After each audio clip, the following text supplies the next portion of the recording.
Kumusta mga ka-Diskarte Chicks? Welcome back sa ating YouTube channel. Kumusta po kayong lahat? Sana ay nasa mabuting kalagayan po kayo ngayon. Sa video natin na ngayon ay pag-uusapan natin kung paano mo talaga mapapainit ang isang babae. At ang sikreto, emotional na connection. Kung gusto mong malaman kung paano bumuo ng malalim na connection sa isang babae, panoorin mo ito hanggang dulo dahil magbibigay ako ng mahalagang detalye tungkol sa kung paano mag-isip ang mga babae pagdating sa attraction at emosyon. Kung hindi mo trip ang mga ganitong topic, walang problema. Baka hindi para sa'yo ang video na ito, pero kung gusto mong maintindihan kung paano bumuo ng tunay na koneksyon sa isang babae, so simulan na natin.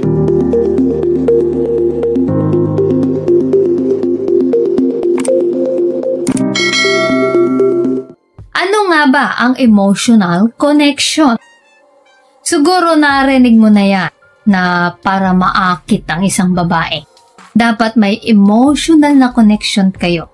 Pero ano nga ba talaga ito? Madalas, may mga lalaking hindi alam ang ibig sabihin nito at nagkakamali pa rin sa pag-aakalang kailangan nilang gawin lahat para sa babae. Magbigay ng bulaklak, sagutin agad ang lahat ng tawag o ibigay lahat sa simula pa lang. Mali yun.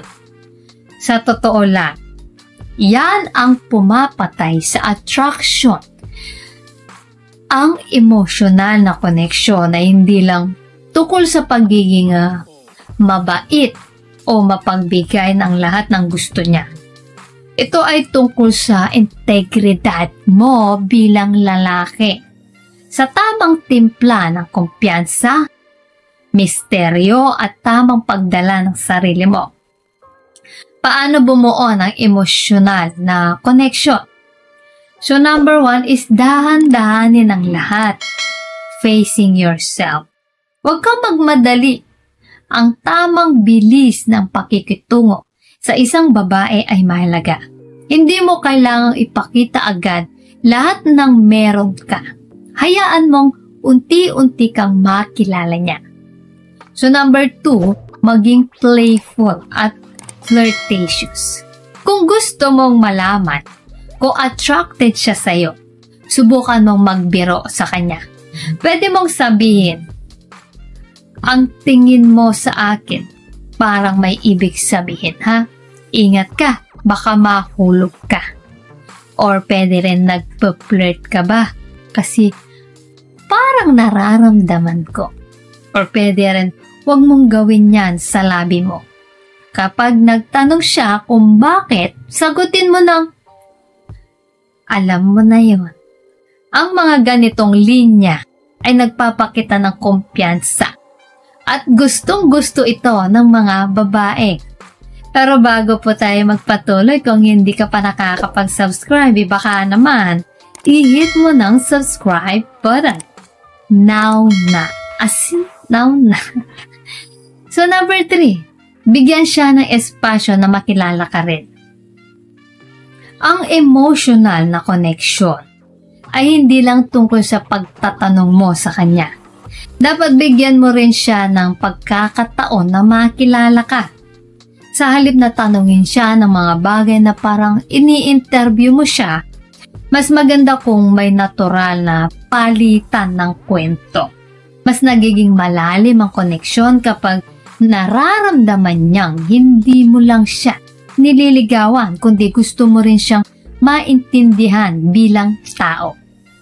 Number 4, gamitin ang lakas ng misteryo. Hindi ibig sabihin nito na magpapanggap kang busy o di ka na nagpaparamdam. Ang ibig sabihin, huwag mong ibigay lahat ng impormasyon tungkol sa'yo sa isang bagsakan. Hayaan mong may natitira pang bagay na gusto niyang tuklasin tungkol sa'yo. So kapag alam niyang hindi mo siya hinahabol at mayroon kang sariling buhay, mas lalong tataas ang interest niya sa'yo. So number 5, maging lalaki na may integridad. Ang mga lalaking mabilis na nakakakuha ng atensyon ng mga babae ay yung may paninindigan at direksyon sa buhay. Ang isang tunay na lalaki ay hindi lang nakatuon sa babae kundi may sariling pangarap, prinsipyo at pananaw. Kapag nakikita niyang hindi ka desperado at may respeto ka sa sarili mo, mas lalo kang nagiging kaakit-akit sa kanya. So, paano magtutuloy-tuloy ang attraction? Kapag napagsama mo na ang emosyonal na koneksyon, tamang timpla ng misteryo at kumpiyansa, mas iisipin kanya kahit wala ka sa tabi niya. At tandaan, huwag kang sobrang hindi, huwag mong ibigay lahat na agad-agad, huwag kang magpapa-perfect. Mas gusto ng babae ang totoo tao kaysa sa isang lalaking pilit nagpapabibo. Kapag ginawa mo ito ng tama, hindi lang siya maa-attract sa'yo. Ikaw ang lalaking na hindi niya kayang kalimutan. So ayan mga ka-Diskarte Chicks, sana po ay may natutunan kayo sa video na ito. Tandaan, ang totoong attraction hindi lang sa panlabas na itsura o mga material na bagay. Ang tunay na koneksyon ay nagmumula sa lalim ng pagkakaintindihan ninyo. Kapag natutunan mong laruin ang tamang timpla ng kumpiyansa, misteryo at emotional na koneksyon, ikaw ang tipo ng lalaking hindi niya basta-basta makakalimutan. So ano sa tingin mo ang pinaka-importanting bagay sa emotional na koneksyon? I-comment mo sa baba at baka i-shoutout pa kita sa next video.